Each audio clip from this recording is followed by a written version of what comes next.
So this kid is going to grow up to be one of America's most notorious con men.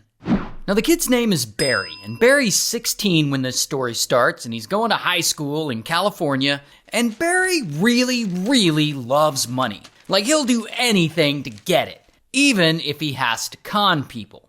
So one day in 1982, he starts up a rug cleaning business in his parents' garage, and he calls it ZZZZ Best, or Z Best. And Z Best is a legitimate business cleaning carpet, but Barry's not really making much money from it. So he comes up with a few other sketchy ideas to make himself some money. Like, he hires some goons to come in and steal a bunch of stuff from him, and then he reports it to his insurance company so that they'll have to pay him for his lost items. Basically, he commits insurance fraud. He steals jewelry from his grandma. He forges $13,000 worth of money orders. And so you can see that while his company is still cleaning rugs, the way he's actually making money is through all of these little kinds of fraud. And he does this for about 3 years. Then in 1985, credit cards start becoming a very popular way to pay for things. So Barry figures out that whenever he needs more money, he can just add a bunch of bogus extra charges to some of his customers' credit cards, hoping that they won't notice. And when some of them do notice, he's like, "Oh, it must have been some crooked employees. Sorry about that." And he pays them back. But then he just continues on stealing from his other customers. Anyway, then he decides he wants to go bigger. And that is when he brings in a friend to the business. And with this friend, he sets up a fake company, an appraisal service. And the sole purpose of this appraisal service is to verify that Barry's company, Z Best, is involved in building restoration.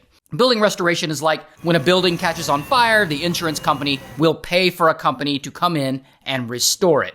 So Barry is basically telling these insurance companies that he's restoring the interiors of these old damaged buildings so that they will reimburse him with lots of money. The thing is, these old damaged buildings don't exist. The whole thing is a scam, but whatever, it works. And suddenly, Z Best is making tons of cash from this. But even so, it's still not enough for Barry. He wants even more. So that next year, in 1986, he decides to take his company public. Z Best is going to be publicly traded. That way, he can bring in money, and that way, he can start scamming the shareholders. Now, when a company goes public, usually an auditor needs to come in and check out the business first and make sure it's all legit. No problem. Barry just sends his friend to rent out a whole building, and he stages it to look like a work site, and this ends up fooling the auditor. And so, Z Best ultimately ends up going public. And this company, it ends up being valued at over $300 million. Barry's shares alone are valued at $64 million. And within a month, the stock rises and his shares become worth $110 million. So the dude is like totally rich now. He's even doing commercials by this point. I'm Barry Minkow, president of Z Best Carpet Cleaning. But despite this high valuation, since the old building restoration part of the business is based on one big lie, behind the scenes, Barry has to borrow money and shuffle funds between bank accounts and basically turn the whole thing into sort of a big Ponzi scheme. But whatever again, because Barry, he don't care. He's actually loving all the attention he's getting from this. He's doing lots of interviews about how he had turned his carpet cleaning business from his garage into a multi-million-dollar publicly traded company. He even goes on Oprah at one point, and she interviews him. Now, after one particular newspaper interviews him, the Los Angeles Times, they suddenly start getting contacted by a bunch of his former customers who had dealt with the fraudulent credit card billing scheme back in his early days. So the Los Angeles Times publishes a story about all his past fraud. And within a few hours, his company's stock loses a ton of value, and all his banks call in their loans. And this snowballs into federal investigations. And pretty quickly, the feds realize his whole company is built on fraud. And so in 1988, bam, Barry gets arrested. And he's convicted and he's sentenced to 25 years in prison.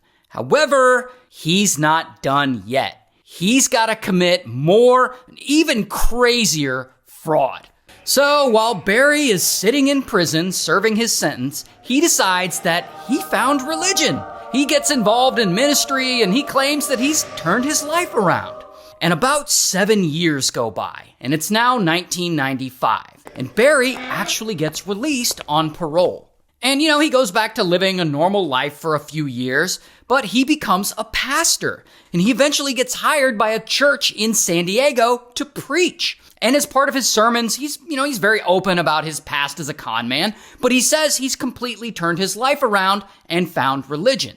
But then one day in 1997, one of his congregants comes up to him and he says, "Hey, I heard this money management firm in Orange County is doing some shady business." And he asks Barry to look into it. So Barry does start looking into it. And he eventually discovers that this firm is doing shady business. And he reports them to the FBI. And the FBI busts this company for running a $300 million pyramid scheme.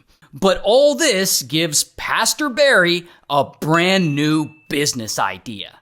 Why doesn't he just start a company that exposes the fraudulent business practices of other companies? And that's what he does. In 2001, he starts a company called the Fraud Discovery Institute, while still being a pastor at the church. And to his credit, him and his company, they actually do bust quite a few other companies for shady business practices. And so this is all going very well for him, and he starts getting national media attention, like here he is being interviewed on 60 Minutes. However, behind the scenes, Barry is actually using these investigations to make himself money by manipulating the stock market. By 2006, he has this whole scheme where he'll find out some dirt on a big company and then he'll bet against their stock right before he publicly releases his damaging report on them. Now, while all this is going on, he's also trying to get Hollywood to make a movie about his life as a reformed con man turned preacher. And by 2011, he actually pulls it off. He funds a bunch of it with his own money. He also insists on playing the older version of himself in the movie. So he's actually in the movie. The movie's called Con Man. Here's a scene from it. This is actually the real life Barry himself playing himself. And it's some low budget bullshit, but you can watch the whole thing on YouTube if you want. Here's the thing though. He's not actually funding the production of this movie with his own money. He's actually stealing from his own congregation at church to fund this movie. Like he'll ask members of his church to donate to a hospital in Sudan. But there is no hospital in Sudan to donate to. So he's just taking that money and he's using it to fund whatever he wants. He actually ends up stealing more than $3 million from his own congregation. Now, as far as his Fraud Discovery Institute goes, he eventually accuses the wrong business of being shady, and they end up filing a lawsuit against him, and he ultimately loses that lawsuit. And the FBI ends up investigating him for insider trading and for stealing from his own congregation, and so, bam, they arrest him. And I don't have a mugshot, but here is a more recent photo of him. And ultimately, he gets sentenced to 5 years in prison for the insider trading and another 5 years in prison for stealing from his congregation. And a few years ago, he got released from prison, and now he has a YouTube channel where he makes videos talking about bringing down other people who have committed fraud. So, good for him.